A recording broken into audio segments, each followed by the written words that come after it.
વિસાવદરમાં શું લાગે છે તો આ વખતે? સારું લાગે, સરસ, એકદમ મસ્ત. વિસાવદર ભેસાણ, હા, બધે વિસાવદર, ભેસાણ, જુનાગઢ તાલુકો, એ અમારો આખો જે મત વિસ્તાર અને આખો જુનાગઢ જિલ્લો બેન, જોજો તમે હજળબમ રિઝલ્ટ આવશે. ખેડૂતો થાક્યા છે આ લોકોથી.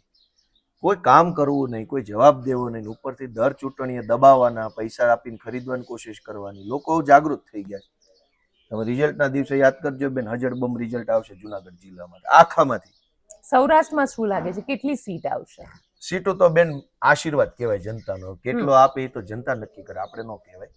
અમે અમારી મહેનત કરીએ છીએ, સારું પરિણામ આવશે એવો મને ભરોસો છે. કારણ કે તમે પોતે તમારું વિસાવદર છોડીને આખા ગુજરાતમાં પ્રવાસ કરી રહ્યા છો. સુરતમાં પણ જીતાડવાની જવાબદારી તમારી છે, રાજકોટમાં પણ જીતાડવાની જવાબદારી તમારી છે, એટલે તમે સતત પ્રવાસ કરી રહ્યા છો.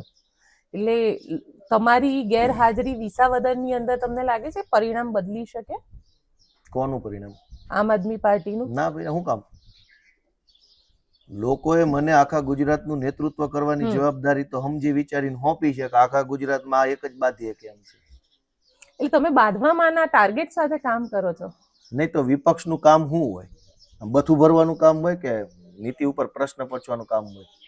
બાંધવું એટલે અમારો કાઠિયાવાડી શબ્દ, બાંધવું એટલે લાફાલાફીની વાત નથી.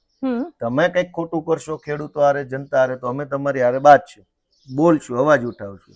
એ અમારું કામ છે. અમે કઈ બથું ભરવા મૂક્યા છે અમને અહીંયા કે મોદી ને અમિત શાહ ને બધું ભલ્યો બધા? ના ભાઈ, ના, એ અમારું કામ જ નથી. બાંધવાનું જ કામ છે. તમે જનતાને લૂંટે, ભાજપ વાળા ખોટું કરે, છેતરે, જનતાનું શોષણ કરે, ધમકાવે ને અમારે બોલવાનું નહીં એમ હોય. એવું કાંઈ નહીં, અમે તો બોલવાના. તમે બોલવાના, જનતા બોલશે વિસાવદર વાળી કરવી? બધા અરે થાશે, પણ તમે હવે 5 દી ખમી જાવ ને, હું કામ ઉતાવળ કરો? 5 દિવસ ખમી જાવ ખાલી. 28 તારીખ સુધી થોડીક ધીરજ રાખો. તમને મજા ન આવે તો મને કહેજો, તમને જ મજા આવશે. આખા ગુજરાતને મજા આવશે એવું પરિણામ આવવાનું છે, આખા ગુજરાતમાંથી, બધેથી.